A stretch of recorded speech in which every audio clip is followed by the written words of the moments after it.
Welcome back to Winners and Losers, one and all, the show that looks at the highs and the lows of the transfer window, because there's football to talk about. Pato, AC Milan are our first winners, are they not? £161 million spent. Madness. Yeah, they've gone absolutely insane. I think they've got 10 signings now with the acquisitions of Lucas Biglia and Leonardo Bonucci this weekend. Now, they're now at the point where they're not buying people to replace bad people in their squad. They're buying people to replace people they bought about 3 weeks ago. It's incredible. So they've now got Bonucci, Silva, Conti, Çalhanoğlu, Rodriguez, Musacchio, Biglia, Kessié and Barini. Oh, there's the major scoop. Fabio. I don't know why they're still linked with a striker. Couldn't believe Sunderland let him go. Given that they've got Fabio Barini, can't imagine why they'd want another forward, but apparently they do. And of course, the real coup in all of this is Leonardo Bonucci for €40 million. Now, this is a guy, of course, who was linked to Man City, to Chelsea for about £50 million. And you'd have thought that Juve would be keen to let him leave Italy. But apparently, they had some sort of gentleman's agreement with the player because his son is actually ill and his wife doesn't want to leave Italy as a result. So they've let him stay in the country. They've allowed him to leave for what I think we all would agree is a very, very reasonable price for one of the world's best centre-backs. And Milan have given him the captaincy straight away. Straight off the bat, bang, in there. I mean, at least they acknowledge, look, nobody at our club is as good as you. Like, of course, you can have the captaincy. And it's weird, though, because Max Allegri, as recently as a week or two ago, was saying that Bonucci could be captain of Juventus. It's crazy. In the future. But anyway, club legend Alex Del Piero, very disappointed with the move. He said that this is a joke. I know, it's unbelievable. It is a joke. To be quite honest, this is like Football Manager 2014 for me. I don't know what's going on. Whoever's in charge has gone I would never sign crazy. Bonucci on Football Manager. He's too old. Mate, but the rest of the signings, quite frankly, fit the Football Manager profile perfectly. There's an average age of 23.3 years on their signings so far, and that includes 30-year-old Bonucci. That shows how young some of these deals are. And they're not finished yet, because Renato Sanchez is also on the verge of being confirmed from Bayern Munich, expected to be either a 2-year or a 1-year loan deal, but no option to buy.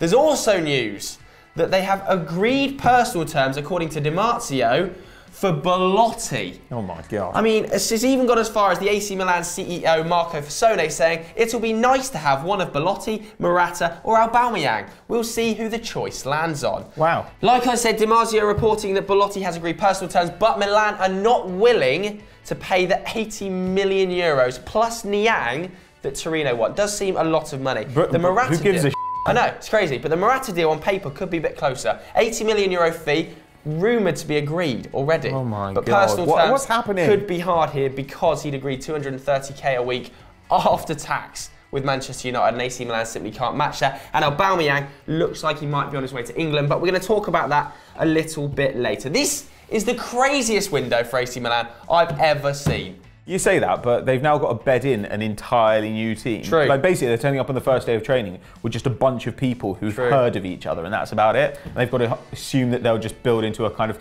coherent team in the space of about 4 weeks, which is dodgy. Exciting, though. Very exciting. No, definitely. And can they challenge Juventus? That's what I want to know. What do you guys think? Vote in the poll above my head, just here. Tottenham are first up in our losers. Oh no, poor Spurs. Don't care. How many players have they signed in the transfer window, Joe? Big fat zero. Tell me about it. Oh, dearie, dearie me, Mauricio Pochettino. He's taken in the £68 million so far, so that should bring joy to people's faces, but it won't, because 54 million has come from Kyle Walker to Manchester City, a key player in their first 11. And like you said, they have signed a big fat nobody. They are in talks, though, with a player who was brilliant 3 seasons ago, Ross Barkley. Apparently willing to pay over £40 million for him from Everton, who are then going to sign Gylfi Sigurdsson. I don't understand this transfer roundabout, but somebody's going to come off badly. I don't understand the Barkley move at all. No. Christian Eriksen in there, a far better creator. 3.2 chances created per 90 to Barkley's 2.5. 2.7 key passes per 90 to Barkley's 2.3 key passes per 90. Where does he fit into that team? He's a backup player, and at £40 million, there are better backup players that are younger than him available on today's market from around Europe. It's one of the most populous positions in Europe, a creative number 10 that's young. Go out and sign someone else, for goodness sake. You don't need to convince me, mate. Like, I completely agree. They have a bit of a hole on the right side of attack. They could have got Mo Salah there. I don't think Kieran Trippier is a terribly good right back backup. I don't think Ben Davies is a terribly good left back. I don't think Michel Form is a good backup keeper. Why they could improve all these areas. I have no idea. Apparently, the paper said this week that they were worried about the mistakes they made in the transfer window last summer, Moussa Sissoko, and so they're going to wait till later in the window, which never works. As an Arsenal fan, I can tell you, it never works. You end up buying Andre Santos on the last day of the transfer season, and he like, and there's a reason for that, because he plays in Turkey. That's what they're going to do. But they're quibbling at the moment over €25 million buyout clause for Ricardo Pereira. I don't understand that at all. There's a possibility that Eric Dyer could leave to Man United, and while they get good money for him, they've then got to replace another first-team player. That's incredible. They missed out on Matthias Ginter from Dortmund, who went to Gladbach. There's no way somebody should be picking Gladbach over Spurs at the moment, but he did, because they simply weren't prepared to get the money out. And this is the one area where Spurs are falling down at the moment. Their transfer business in recent seasons, people have said it's been good because there's the odd bargain that's worked out brilliantly. So Dele Alli, for instance, brilliant. Ericsson a couple of years ago. Fantastic. Lamella they paid a lot for, and he was very good, but he's obviously injured a lot as well. You know, Eric Dyer, these are good signings, but then on the other hand, Moussa Sissoko, absolutely terrible. Vincent Janssen's been a bust. You know, these things, it's not really working out for them in the transfer market. So if they ever get it together, maybe they'll win a title. But at the moment, you really, really fear for Spurs. Where are they going to finish this season? Will they make it back into the top 4? Can they push for a title? Let us know in the comments below. We're about to break winners and losers tradition here at Football Daily, because Chelsea are in both categories. How's it happened, Patrick? Well, I want to talk about the positives, and then I think you're going to go on to the negatives, of which there are a lot. Now, it obviously pains me to talk about good things for Chelsea, but they've brought in Tiémoué Bakayoko for €40 million. That's a very good move, I think. And apparently, according to Sky sources, they want to sign Pierre-Emerick Aubameyang for a rumoured £70 million. Now, if they want to do that deal, it's got to happen quickly. Dortmund don't want their pre-season disrupted. Hans-Joachim Watzke, who's the club's CEO, has told Welt am Sonntag, which is a German newspaper, that the deal must be done in the next 3 days so they can find a replacement. Now, of course, this is a guy who was top scorer in the Bundesliga last season, above Robert Lewandowski. All 31 of his goals came from inside the box, and in fact, over the last 3 years, he scored 72 Bundesliga goals, every single one from inside the box. Wow. So what you're looking at here is a guy who, although he's very fast, he's capable of making chances for himself in the best positions on the pitch, and that's something Diego Costa's always done really well. He doesn't take a lot of shots as a forward, but he gets into the right areas. But the question is he actually better than Diego Costa? And is he going to age as well as Diego Costa because he is so quick? Yeah, I mean, it's an interesting one. They're both similar profiles, both similar ages, like you said, but Costa's gone. Filmed in an Atletico Madrid shirt, obviously wants to leave the club, desperate to go back to Atletico Madrid for a reported £25 million. I can't believe how cheap that is. It's unbelievable. Matic, also on the verge of leaving to either Inter Milan or Manchester United. Kennedy, on the verge of going out on loan. Zuma, pretty much confirmed that he has gone out on loan. In fact, it might well be by the time this video goes live. If you exclude those 4 players, Chelsea have got 14 outfield first teamers. 14? 14. I absolutely cannot believe it. And of those 14, only 3 are homegrown. Fabregas, Moses, Cahill. Now let's not forget that Chelsea have to have a minimum of 8 homegrown players in the first team squad. It's unbelievable. Where are they going to come from? I do not have a clue, because they have sold everyone. Their permanent moves so far this summer: Terry, Ake, Cuadrado, Traore, Begovic, Atsu, Chalobah, Solanke. Their loan moves: Aina, Loftus-Cheek, Abraham, Van Ginkel, Todd Kane.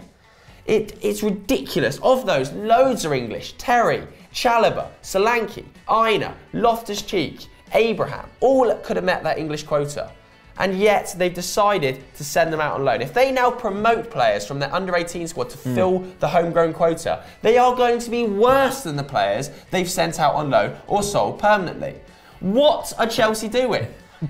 They're about 10 players off a team. They're going to have to do what Man City did a few years ago. You know, when Man City said, we'll have Fabian Delph, we'll buy like a 3rd choice English goalkeeper. They're going to have to promote Jamal Blackman, who's a homegrown goalkeeper. But they've brought in Willy Caballero. So what was the point? Why not just promote Blackman in the first place? It's unbelievable. You know, so when City bought Paddy Roberts at a huge markup, that's going to happen this summer. Chelsea are going to have to go and offer like 50 million quid for Alex Oxlade-Chamberlain. They're going to have to buy Kieran Gibbs off Arsenal just to cover for the fact they've got nobody in their squad who can match this requirement. Conte's going to go. Conte is going to quit. He did it at Bari. He did it at Juventus over transfer dealings. He's going to do it again at Chelsea. Yeah. They've not got a team.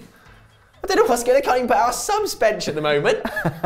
They're going to have to promote a load of 16-year-olds. They're all going to be abysmal. They're in big trouble here. They're going to have to spend hundreds of millions of pounds to regroup that team together because they've sold 112 players. Oh my God. Are they going to finish in the top 4 even? I don't know if they're going to challenge for the title. What do you guys think? Is there going to be a huge spending spree towards the end of the summer? Let us know in the comments below because we genuinely can't figure it out.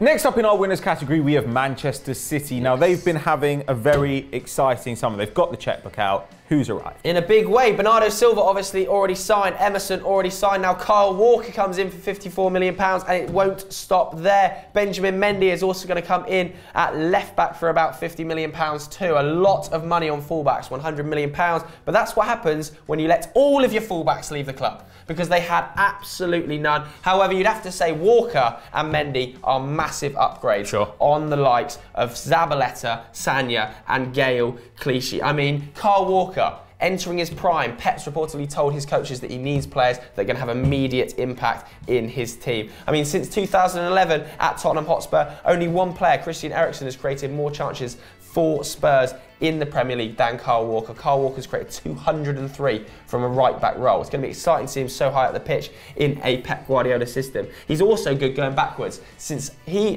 joined Tottenham Hotspur in the Premier League in 2011, nobody has made more interceptions or tackles, 374 and 343, than Kyle Walker for Tottenham Hotspur. So he's going to be a key man in this Manchester City team. However, is he going to fit? Because City have a terrible record of signing defenders. Yeah, I mean, if I look at the amount that they've spent over the last few years, they've spent over £120 million just on John Stones, Mangala and Otamendi. Wow. Now, John Stones could still work out, and Otamendi has sort of been a bit of a sticking plaster. Okay. He's dealt with them for a while. But when you think that Vincent Kompany cost them about £6 million back when he joined, then they're not really finding value in the market anymore. They're just paying whatever it is. I mean, this summer, it seems that everybody City want to buy is just 50 million quid. Yeah, they go to somebody and say, we want this player, 50. Here's 35 mil, and they say, no, it'll be 50, and City say, yeah, right. Right, decent, cool. Because it turns out that when you're bankrolled by the unlimited finances of an oil-rich nation, you can just pay whatever people want. But I think we'd all be on board with the Benjamin Mendy signing, right? He looks like a fantastic player. I think he's 21 still, or maybe 22 now. Yeah. But he'd get about 100k a week, which is not crazy money for a guy as good as him. He's hitting 7 crosses a game.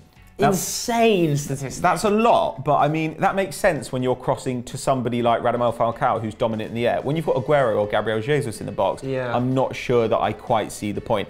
But let's have a look. 1.1 chances created per game. Compare that to Clichy at 0.6. 1.7 tackles. Clichy's on 1.4. Take-ons, 1.6. Clichy's on 0.3.